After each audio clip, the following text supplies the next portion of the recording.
Bayangkan dunia yang selama ratusan tahun berdiri di atas satu rahasia besar, sebuah tahta kosong yang ternyata tidak pernah benar-benar kosong. Di balik bayangan kekuasaan itu, sosok misterius akhirnya menampakkan diri dalam wujud aslinya, membawa aura kegelapan yang bahkan mampu menghidupkan lingkungan di sekitarnya dengan tawa yang menyeramkan. Inilah titik di mana cerita tidak lagi sekadar tentang konflik biasa, melainkan tentang benturan dua kekuatan yang sejak dulu sudah ditakdirkan untuk saling menghancurkan. Kini, semuanya mengarah pada satu momen krusial. Imu, sang raja dunia yang telah bertahan sejak era kuno, akhirnya turun langsung ke medan perang. Di sisi lain, Luffy dan Loki masih berada dalam tahap berkembang, namun justru disitulah letak ancamannya. Jika mereka dibiarkan, keseimbangan dunia bisa runtuh. Maka pertarungan di Elbaf bukan lagi sekadar perebutan kemenangan, melainkan penentuan siapa yang akan menguasai masa depan dunia, kegelapan yang bertahan, atau cahaya yang akhirnya bangkit. Yos, ini menarik. Selamat datang teman-teman, kita bahas lebih dalam.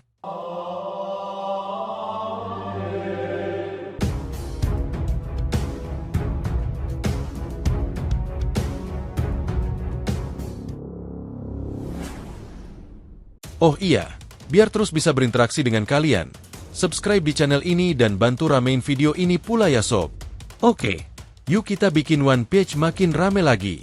Melanjutkan kisah sebelumnya, bab kali ini membawa judul yang langsung mengarah ke satu sosok kunci, inkarnasi Nerona Imu. Dari awal saja sudah terasa bahwa cerita akan berpusat penuh pada sosok misterius penguasa tertinggi pemerintah dunia, yang kali ini tampaknya akan melakukan sesuatu yang benar-benar di luar kebiasaan. Alur dibuka dengan suasana di dalam kastil suci, tempat di mana Imu selama ini berdiam.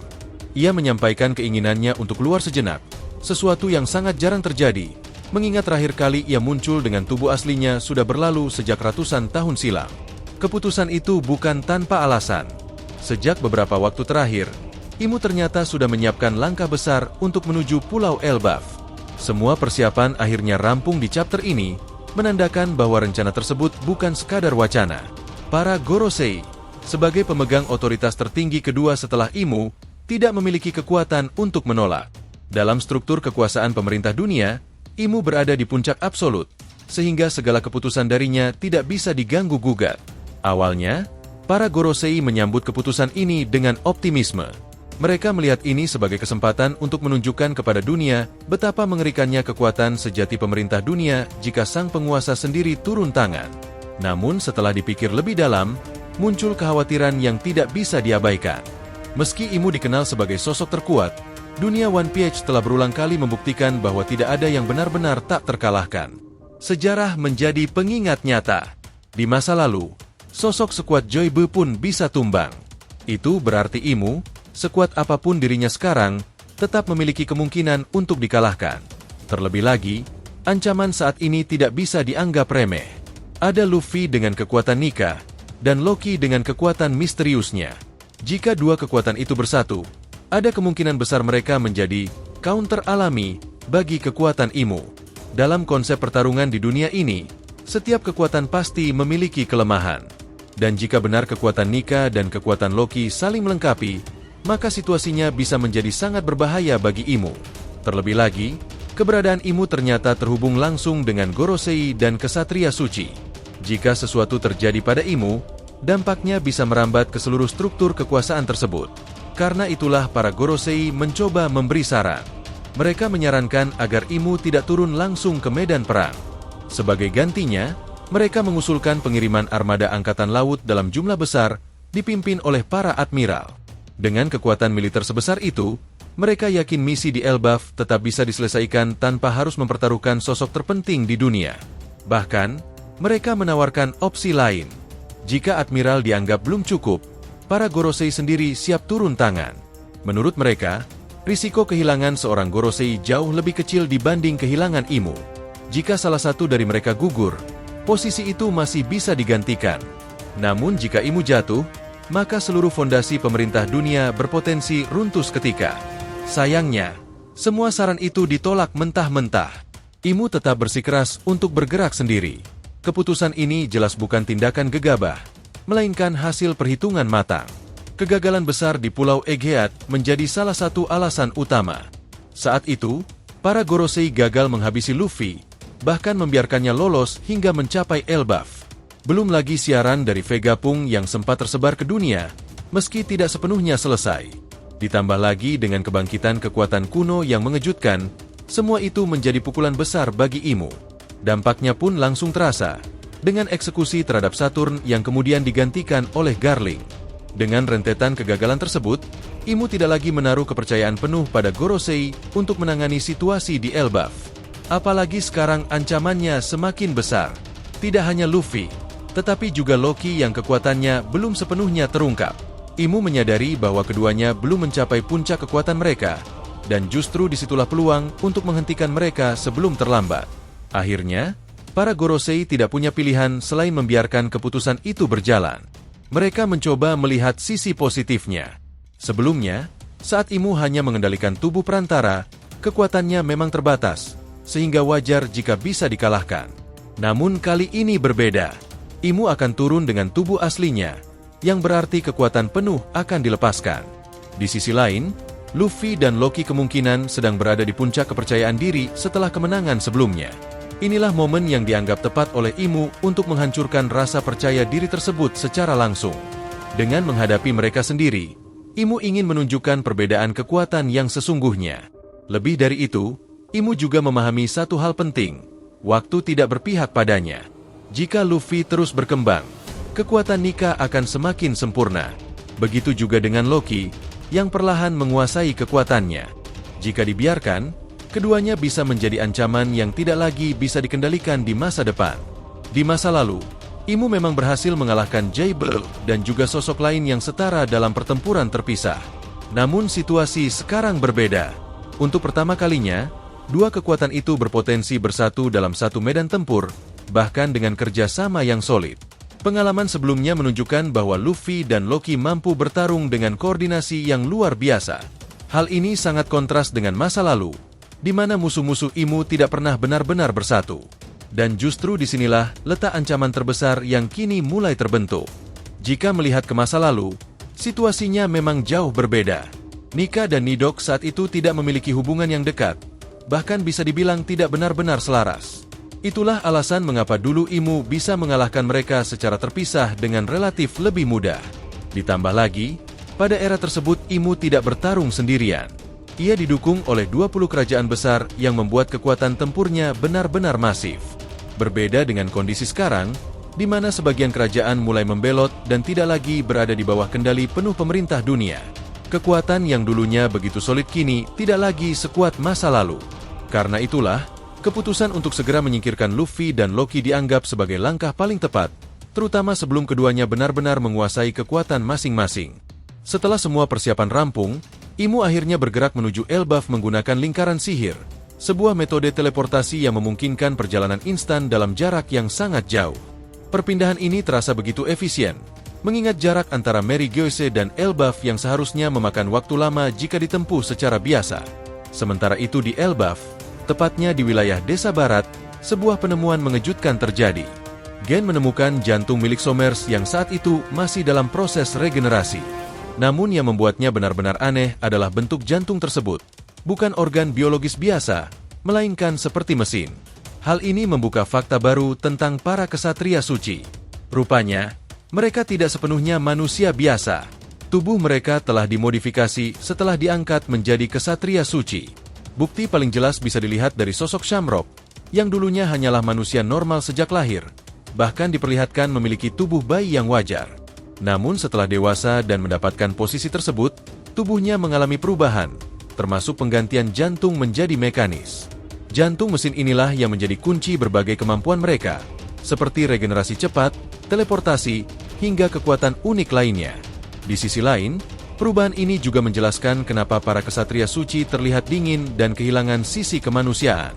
Organ vital yang digantikan mesin membuat mereka seolah kehilangan emosi.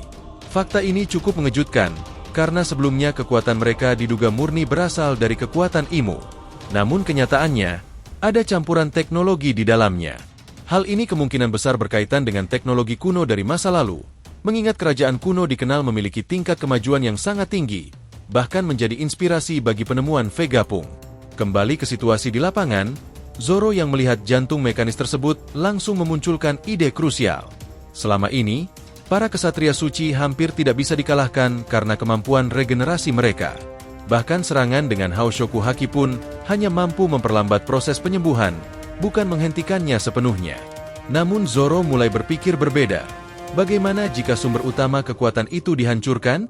Jika jantung mekanis tersebut benar-benar menjadi inti dari kemampuan mereka, maka menghancurkannya bisa menjadi cara untuk benar-benar menghabisi mereka. Dugaan itu ternyata bukan tanpa dasar. Saat rencana tersebut diucapkan, Somers yang kepalanya masih berada di lokasi langsung menunjukkan reaksi panik. Ketakutan yang terpancar dari wajahnya menjadi petunjuk kuat bahwa teori Zoro memang tepat sasaran. Dengan kata lain, titik lemah para kesatria suci akhirnya mulai terungkap. Jika jantung mekanis mereka dihancurkan, kemungkinan besar mereka tidak akan bisa beregenerasi lagi. Ini berarti, untuk benar-benar mengalahkan mereka, tubuh mereka harus dipisahkan hingga jantungnya terekspos, lalu dihancurkan secara langsung. Metode ini mungkin juga bisa diterapkan pada Gorosei, meski belum tentu berhasil. Perbedaan kekuatan antara kesatria suci dan Gorosei sangat signifikan. Mengalahkan sosok seperti Somers masih tergolong memungkinkan, tapi menghadapi Gorosei jelas jauh lebih sulit. Bahkan untuk sekadar melukai mereka saja bukan hal yang mudah. Di sisi lain, di dalam Kastil Aurus, lingkaran sihir yang sama kembali aktif. Dari sana, Imu muncul di Elbaf dalam wujud aslinya. Kehadirannya langsung memancarkan aura yang luar biasa besar, jauh melampaui saat ia sebelumnya hanya mengendalikan tubuh perantara. Skala Haoshoku Haki yang dilepaskan kali ini terasa sangat luas dan menekan, bahkan sebanding dengan aura milik Joybell yang pernah tersegel dalam robot kuno. Tekanan kekuatan itu langsung menyelimuti seluruh area, menandakan bahwa kali ini Imu datang dengan kekuatan penuh. Untuk pertama kalinya, wujud asli Imu diperlihatkan secara jelas. Ia tampil sebagai pria dengan fisik kuat dan wajah yang tegas. Kulitnya berwarna kecoklatan, dengan tanduk unik berbentuk melengkung seperti huruf S di kepalanya. Penampilannya semakin mencolok dengan adanya ekor menyerupai iblis, yang sebelumnya pernah digunakan untuk menyerang Sabo. Rambut panjang berwarna putih menjuntai di punggungnya, berpadu dengan sayap yang menambah kesan mengerikan sekaligus agung. Tubuhnya juga dihiasi tato putih, termasuk motif menyerupai mata di bagian tangan. Selain itu, ia mengenakan selendang awan hitam khas pengguna Zoan yang telah awakening, namun dengan pola mata yang membuatnya terasa lebih misterius dibandingkan biasanya. Senjata yang dibawanya pun tak kalah aneh. Bentuknya sulit dikategorikan antara pedang atau tombak.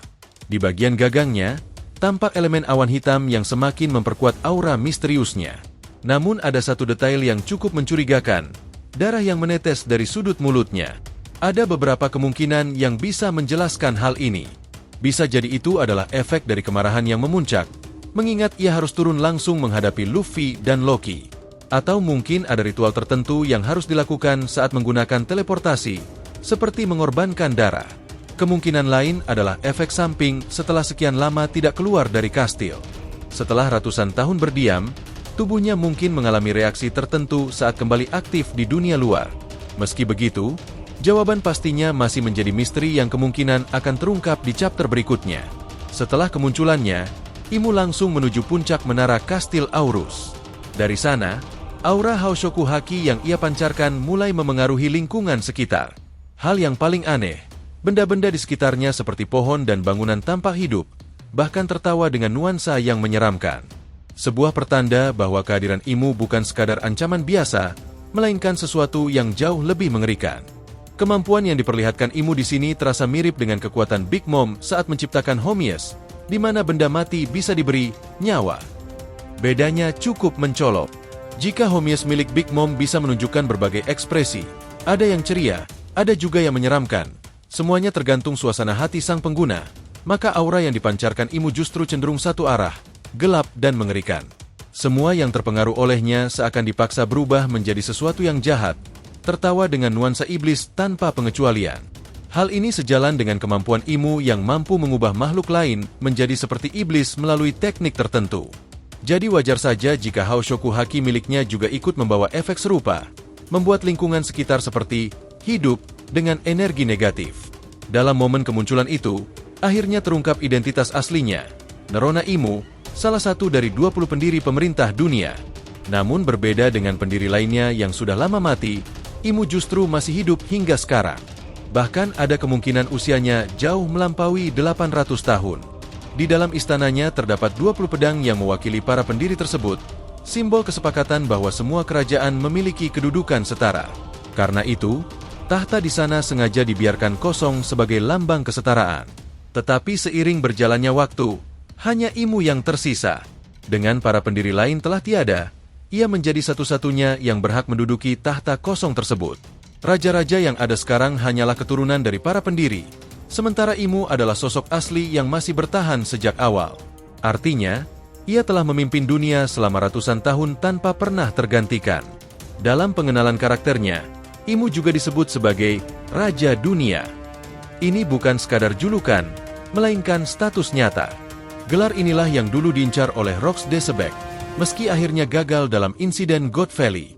Fakta ini membuat posisi Imu menjadi semakin krusial, karena siapapun yang berhasil mengalahkannya berpotensi merebut gelar tersebut. Inilah yang sebenarnya dikhawatirkan oleh Gorosei. Jika sampai Imu tumbang, maka bukan hanya kekuasaan yang runtuh, tetapi juga gelar Raja Dunia bisa berpindah tangan. Ancaman terbesar tentu datang dari Luffy dan Loki, terutama karena konsep musuh alami yang sudah lama menjadi kekhawatiran. Kekuatan Nika dan kekuatan Loki diakini bisa menjadi penyeimbang, bahkan penakluk bagi kekuatan Imu. Meski kekhawatiran itu terdengar berlebihan, dalam kondisi seperti sekarang semua kemungkinan terburuk memang harus dipertimbangkan. Apalagi dunia One Piece selalu penuh kejutan, di mana sosok terkuat pun bisa jatuh karena faktor tertentu. Menariknya, dalam penjelasan kekuatannya, Imu juga disebut memiliki kekuatan buah iblis. Namun yang unik, tidak ada nama atau jenis buah iblis yang disebutkan secara spesifik. Hal ini membuka berbagai kemungkinan. Bisa jadi Imu memiliki akses ke banyak kemampuan buah iblis sekaligus, memungkinkan dirinya menggunakan berbagai teknik tanpa benar-benar memakan semua buah tersebut. Contohnya, kemampuan menghidupkan benda mati yang menyerupai kekuatan Big Mom. Mungkin saja itu hanyalah salah satu dari sekian banyak teknik yang bisa ia gunakan. Namun ada kemungkinan lain yang lebih ekstrim, bahwa buah iblis Imu sendiri adalah tipe mythical Zoan yang berkaitan dengan iblis. Jika itu benar, maka semua kekuatan aneh dan aura gelapnya menjadi masuk akal. Bahkan konflik antara dirinya dan Luffy bisa dilihat sebagai pertarungan simbolis antara dewa dan iblis. Nika sebagai representasi cahaya, dan Imu sebagai perwujudan kegelapan. Apapun kebenarannya, satu hal yang pasti, kehadiran Imu di Elbaf akan mengubah segalanya. Skala konflik akan meningkat drastis, jauh melampaui pertarungan sebelumnya. Luffy, Loki, dan seluruh pihak di Elbaf harus menghadapi ancaman yang belum pernah mereka temui sebelumnya. Pertempuran ini tidak hanya melibatkan mereka berdua, tetapi juga para kru topi jerami, para raksasa, dan sekutu lainnya. Situasi akan menjadi semakin kacau, terutama karena di sisi lain, Somers dan Killingham masih tidak berdaya akibat kondisi tubuh mereka yang terpisah. Dengan begitu, untuk sementara waktu, Imu benar-benar menjadi satu-satunya kekuatan utama dari pihak pemerintah dunia di medan tersebut. Artinya, ia akan menghadapi banyak lawan sekaligus. Ini menjadi kesempatan untuk melihat sejauh mana kekuatan sebenarnya dari sang penguasa dunia. Di sisi lain, kondisi Luffy dan Loki masih belum pulih sepenuhnya. Keduanya kelelahan setelah pertarungan sebelumnya, sehingga belum bisa langsung kembali ke puncak kekuatan. Jika mereka belum bangkit dalam waktu dekat, maka kemungkinan besar Imu akan lebih dulu menyerang target lain. Zoro menjadi salah satu yang paling berisiko. Niatnya untuk menghancurkan jantung mekanis Somers bisa memicu reaksi cepat dari Imu. Meski Somers gagal menjalankan misi, ia tetap merupakan aset penting bagi pemerintah dunia. Imu tentu tidak akan membiarkannya dihancurkan begitu saja. Dengan kondisi Somers dan Killingham yang tak berdaya, hanya Imu yang bisa melindungi mereka. Jadi jika Zoro benar-benar mencoba menghancurkan jantung itu, besar kemungkinan Imu akan langsung turun tangan dan menjadikannya target utama. Semua perkembangan ini membuat cerita ini terasa semakin panas dan penuh ketegangan. Pertarungan besar sudah di depan mata, dan arah cerita kini benar-benar memasuki fase yang jauh lebih berbahaya dibanding sebelumnya. Yos, kita lanjutkan lagi next time. Oke. Jadi, terima kasih banyak telah mengikuti cerita ini sampai akhir. Jika kalian punya pendapat langsung aja komentar di bawah, dan akan kita usahakan respon oke. Sampai jumpa di video selanjutnya. Nakama dan Jaibe Sang Nika telah kembali ke peradaban One Piece.